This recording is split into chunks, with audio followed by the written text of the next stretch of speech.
नमस्कार दोस्तों, मैं रंजन कुमार आप लोग को इस ब्लॉग में एक बार फिर से स्वागत करता हूं। दोस्तों, बहुत सारे दोस्त हमसे ये पूछ रहे थे कि सर सीआईएसएफ के बारे में बताइए, चाहे अदर। मैं सोच रहा हूं कि अब हर सीएपीएफ के बारे में कुछ ना कुछ बताऊंगा। मैं मेरे को जितना जानकारी रहेगा उतना, चाहे थोड़ा सा जो रिसर्च करूंगा उस हिसाब से बताऊंगा। तो आज मैं सीआईएसएफ के बारे में बताऊँगा। मैं एक्चुअली कब बना था, उसका मोटो क्या है, इसके बारे में नहीं बताऊँगा। मैं मेन पॉइंट पर बात करूँगा। मेन पॉइंट मेरे पास मैंने निकाल के रखा है। टोटल 6 पॉइंट है। ट्रेनिंग, ड्यूटी कहाँ लगती है, फैमिली फैसिलिटी, सैलरी, लीव और प्रमोशन। मात्र यही 6 पॉइंट पर मैं बात करूंगा। इसके पहले अभी तक आपने मेरे चैनल को सब्सक्राइब नहीं किया तो सब्सक्राइब कर लीजिए और साथ ही साथ बेल आइकन को भी दबा लीजिए ताकि मैं वीडियो डालूँ तो आपको नोटिफिकेशन मिलता रहे। चलिए वीडियो शुरू करें। सबसे पहले मैं ये बताना चाहूँ कि जितने भी सीएपीएफ है, सभी सीएपीएफ का लगभग ट्रेनिंग 44 वीक का ही होता है, लेकिन सीआईएसएफ का ट्रेनिंग थोड़ा सा अलग होता है। मतलब 44 वीक तो होना तय है, लेकिन उसमें आपको बात करने की शैली, क्योंकि सभी को पता है सीएपीएफ की ड्यूटी हवाई अड्डों पर भी लगती है। तो हवाई अड्डे पर बहुत सारे जेंटलमैन, मतलब बहुत सारे बढ़िया लोग भी आता है। तो ड्यूटी अगर सीआईएसएफ वालों का किसी भी हवाई अड्डा पर लगता है और वहाँ पर कोई वीआईपी आदमी आ गया तो उससे कैसे बात किया जाता है, कैसे उनको डील किया जाता है, उसके बारे में। क्योंकि ड्यूटी तो करना है, सिक्योरिटी मतलब सिक्योरिटी हमेशा पैनी नज़र रखना है। चेकिंग वेकिंग का भी ड्यूटी का काम सीआईएसएफ वालों का ही होती है। तो अगर कोई नेता विधायक बढ़िया वीआईपी आ जाता है तो ऐसा नहीं है कि अरे बाप रे नेता विधायक है, इसको छोड़ दो, जाने दो। तो ऐसा नहीं होता है। उनसे पोलाइटली बात भी करना है और सिक्योरिटी चेक भी करना है। तो इसलिए पोलाइटली बात करने का ट्रेनिंग थोड़ा सा, ये ट्रेनिंग अदर सीएपीएफ से अलग कर देती है। तो आपको 44 वीक के अंदर ही इस तरह का भी ट्रेनिंग दिया जाता है। 2 नंबर में हम बात कर लेते हैं कि सीआईएसएफ वालों की ड्यूटी लगती कहाँ है। सभी ने जानता है कि सबसे ज़्यादा जानता है कि हवाई अड्डे पर लगती है, हवाई अड्डा पर लगती है। हवाई अड्डा के अलावा और बहुत सारे जगह पर लगती है। जैसे आपको दिल्ली के मेट्रो स्टेशन सीआईएसएफ के निगरानी में रहता है। आपने सुना होगा जो समुद्री बंदरगाह होता है, जहाँ से अदर देश के लिए सामान आता है, चाहे इम्पोर्ट होता है चाहे एक्सपोर्ट होता है, वहाँ पर भी जिम्मेवारी सीआईएसएफ के ही होती है। विद्युत संयंत्र जहाँ से बिजली उत्पादन होता है, वहाँ चाहे कोई भी इंडस्ट्रियल इलाका, जो भी इंडस्ट्रियल जो भारत सरकार के अंतर्गत आता है या कहीं कहीं स्टेट सरकार के अंतर्गत आने वाला भी इंडस्ट्रियल इलाका को अगर वो मांग करता है कि केंद्रीय पुलिस हमको दिया जाए, तो सीआईएसएफ वालों की ही जिम्मेवारी दे दी जाती है। साथ में जो अपना मतलब अपने देश में जो विरासती स्मारक है, विरासत वाली सामान है, जैसे आपको लाल किला हो गया, जैसे आपका ताजमहल हो गया, वहाँ पर भी आपकी सीआईएसएफ वालों की ड्यूटी लग सकती है। तो इसलिए इन लोग का ड्यूटी मतलब इन लोग का जो ट्रेनिंग होती है उस हिसाब से किया जाता है कि क्योंकि आप लोग मतलब सीआईएसएफ वालों को सेम उसी तरह बात करना पड़ता है, क्योंकि हमेशा अपने देश के लोगों से बात करना है, बड़े बड़े से लेके छोटे छोटे आदमी से बात करना होता है।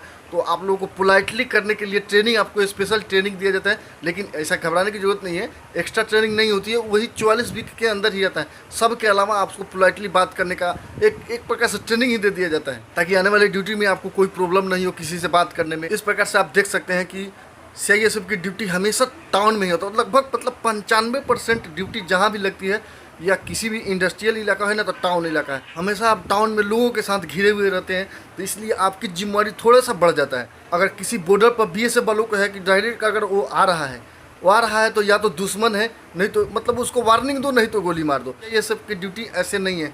वो आ रहा है तो अपना ही आदमी हो सकता है, बहुत गहरी नज़र से देखना होता है, पैनी नज़र से देखना भी होता है।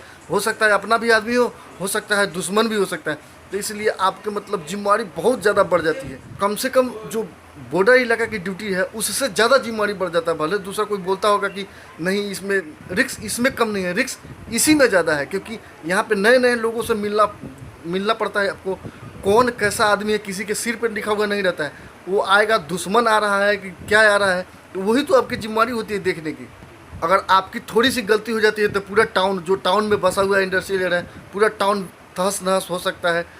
तो इसलिए आपकी ड्यूटी की जिम्मेवारी ज़्यादा बढ़ जाती है। तो इस प्रकार से आप देखेंगे तो जब हमेशा टाउन इलाका में रहते हैं तो आपके लिए फैमिली फैसिलिटी बहुत बढ़िया है। जितने भी सीएपीएफ है चाहे स्टेट पुलिस है, आपके लिए फैमिली फैसिलिटी इतना बढ़िया है कि कोई हद नहीं। इस तरह का फैमिली फैसिलिटी किसी भी सीएपीएफ में नहीं मिलेगा। वहाँ पे हमेशा टाउन में रहेंगे, बीवी बच्चों के साथ हमेशा टाउन में रखने का मौका मिलेगा। बच्चों को पढ़ाने के लिए अच्छा स्कूल मिल जाएगा, क्योंकि अगर अदर सीएपीएफ है वो तो हमेशा बॉर्डर में रहता है, ज़्यादातर जंगल में रहने वाला। जंगल में फैमिली परमिशन मिलने के बाद भी बच्चों को रख के पढ़ा नहीं सकता है। लेकिन सीएपीएफ हमेशा टाउन में रहेगा, टाउन में बढ़िया स्कूल, बढ़िया अस्पताल मिल सकता है। और आपका जहाँ कैंप रहता है वहाँ पे फैमिली क्वार्टर भी बना रहता है। फैमिली क्वार्टर नहीं भी बनता है तो टाउन में रहते हैं, आपको आराम से मतलब कहीं भी रूम मिल जाता है, वहाँ पे आप फैमिली लेके रख सकते हैं। चलिए हम आगे बात करते हैं सैलरी की। देखिए सैलरी सभी सीएपीएफ का, चाहे आप एसएसबी, बीएसएफ, सीआईएसएफ, सीआरपी, सभी का 21,700 से शुरू होता है। आगे जितना दिन आपका सर्विस हुआ रहेगा उस हिसाब से सैलरी बनती है। लेकिन आपको अलाउंसेस बहुत कम मिलते हैं। अलाउंसेस आपको मतलब अदर सीएपीएफ की तरफ, जैसे मान लीजिए जो आईटीबीपी है वो उधर पहाड़ी इलाके में रहता है तो उसको 17,300 मिलता है, या कोई भी मतलब एसएसबी बीएसएफ है जो मतलब पहाड़ी इलाके में रहता है उसको ज़्यादा अलाउंसेस मिलता है। जो नहीं मिल रहता है तो बॉर्डर में रहता है तो बॉर्डर अलाउंसेस मिलता है, लेकिन सीआईएसएफ वालों को नहीं मिलता है। लेकिन इसके मतलब इस सब के अलावा आपको एचआरए सबसे ज़्यादा मिलता है। 5% ऐसे लोग हैं जिनको 24% एचआरए मिलता है, लेकिन सीआईएसएफ में 90% ऐसे हैं जिनको 24% एचआरए मिलता है। 24% एचआरए मिलने का मतलब है, मतलब हमेशा आप टाउन में रहते हैं तो टाउन में कहीं भी रहिएगा, महंगा इलाका ही कहलाएगा, तो वहाँ पे एचआरए आपको ज़्यादा मिलता है। तो मिला जुला के दोनों का पे बराबर कर देता है। पे के लिए आप टेंशन नहीं लीजिए। पे सीआईएसएफ वालों को अगर 1 साल के मतलब जोड़ा जाए तो सीआईएसएफ वालों को ज़्यादा ही मिलता है। मैं आगे बताता हूँ कैसे। इसके अलावा जितने भी सीएपीएफ वालों हैं कि जिसको सी मतलब चिल्ड्रेन अलाउंस, हॉस्टल अलाउंस, रम अलाउंस, टॉयलेट शॉप अलाउंस और हेयर कटिंग अलाउंस मिलता है, ये सब आपको भी मिलेगा सीआईएसएफ वालों का। और एसएसबी, बीएसएफ जितना भी सीएपीएफ है सबके बराबर मिलता है। हाँ, एक बात मैं यहाँ क्लियर कर दूँ कि अगर आप ट्रेनिंग में जा रहे हैं तो वहाँ पे नहीं टीए मिलेगा और ना ही एचआरए मिलेगा। बहुत सारे दोस्त हमको बोल रहे हैं कि सर क्या टीए मतलब एचआरए मिलता है कि नहीं मिलता है, मतलब टीए मिलता है कि नहीं, या अलाउंसेस मिलता है कि नहीं ट्रेनिंग सेंटर में। ट्रेनिंग सेंटर में कोई भी अलाउंसेस नहीं मिलेगा, ना टीए मिलता है, ना ही एचआरए भी मिलता है, क्योंकि आप ट्रेनिंग किए ही नहीं है तो आप फैमिली रखने का हकदार ही नहीं है। फैमिली रखने का एचआरए का मतलब क्या है? Home rent allowance. अगर फैमिली रखते हैं तभी रेंट लेंगे ना, और फैमिली नहीं रखते हैं तो आपको होम रेंट अलाउंस भी नहीं मिलता है। चलिए अब हम आगे बात कर लेते हैं लीव के बारे में, छुट्टी के बारे में। बहुत सारे दोस्त हमसे पूछ रहे हैं कि सर सीआईएसएफ में छुट्टी कितना मिलता है या अदर। देखिए अदर सीएपीएफ से सीआईएसएफ का 30 दिन कम छुट्टी मिलता है। मतलब अदर सीएपीएफ में मतलब एसएसबी, बीएसएफ, आईटीबीपी, सीआरपी, इन लोगों का 60 दिन का ईएल मिलता है और 15 दिन का सीएल मिलता है। लेकिन सीआईएसएफ में सिर्फ 30 दिन का ईएल मिलता है और 15 दिन का सीएल मिलता है। अब इसका रीज़न ये है क्योंकि आपको फैमिली क्वार्टर मिल जाता है, फैमिली फैसिलिटी ठीक ठाक मिल जाता है, इसीलिए आपको छुट्टी में कटौती हो जाती है। लेकिन घबराइए नहीं, छुट्टी में कटौती होती है, पे में आपकी कटौती नहीं होती है।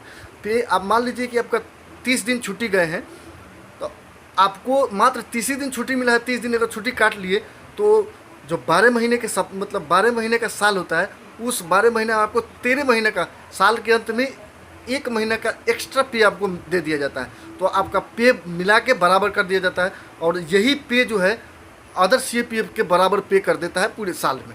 लीव में ही बात करें तो आपको हाफ पे लीव भी मिल जाता है, मेडिकल लीव भी मिल जाता है, पैटर्निटी लीव भी मिल जाता है। मतलब लीव सिर्फ 30 दिन आपका कम होता है, बाकी सब लीव आपको भी मिलता है जितना बाकी अदर सीएपीएफ वालों को मिलता है। साथ ही साथ अब हम बात कर लेते हैं प्रमोशन। तो प्रमोशन में आप लोग देखिए प्रमोशन सेम टू सेम होता है। एलडीसी दे के आप डायरेक्ट प्रमोशन एसआई का ले सकते हैं, या ऑन प्रमोशन जो एक्सपीरियंस लेके जाते हैं, जैसे मान लीजिए 10 साल आपका किए हुए हो गया है, उसके बाद आप प्रमोशन लेते हैं, तो मतलब ऑन प्रमोशन जो जाता है वो प्रमोशन चलते रहता है। लेकिन आप चाहते हैं अपने पढ़ाई मतलब काबिलियत है तो एलडीसी का एग्ज़ाम सर्विस लगने के 4 साल बाद से एलडीसी दे के आप ऑन मतलब फास्ट प्रमोशन ले सकते हैं। सीआईएसएफ में एक बात और है कि आपकी ड्यूटी कंटिन्यू 8 घंटे की ड्यूटी लगती है, उसके बाद 16 घंटा रेस्ट मिलता है। 8 घंटे ड्यूटी और 16 घंटा रेस्ट, और उस 16 घंटा में आप इतना काफ़ी समय मिलता है, आप पढ़ाई करके तैयारी करके दूसरे डिपार्टमेंट में भी बढ़िया मतलब पोस्ट पे आप जा सकते हैं। पढ़ाई मतलब जारी रखना पड़ेगा, काबिलियत रखना पड़ेगा उसके लिए।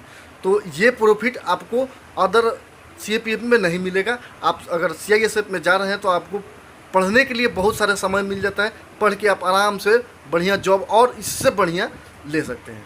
यही इतना अंतर है जो सीआईएसएफ को अदर सीएपीएफ से अलग करती है। और सबसे बढ़िया यही है जो टाइमिंग वाला जो टाइम बचता है ना, तो अगर किसी भी एग्ज़ाम के प्रिपरेशन के लिए आपको बढ़िया सा समय दे देता है। तो शॉर्टकट में मैं जितनी मेरी जानकारी था मैं बता दिया हूँ, और आशा करता हूँ कि आपको जानकारी से संतुष्टि मिली होगी। अगर संतुष्टि मिली है तो वीडियो को लाइक कीजिए, चैनल को सब्सक्राइब कीजिए और अपने दोस्तों से भी शेयर कीजिए ताकि उनको भी जानकारी मिलते रहे। इसके अलावा अगर आपका कोई भी मतलब क्यूरी है तो आप मेरे को कमेंट करके बताइए, या मेरा ईमेल आईडी पर ईमेल कीजिए। मैं जितना हो सकता है मैं जानकारी देने की कोशिश करूँगा। चलिए ठीक है, फिर मिलते हैं अगले वीडियो में, तब तक के लिए नमस्कार, बाय बाय, जय हिंद।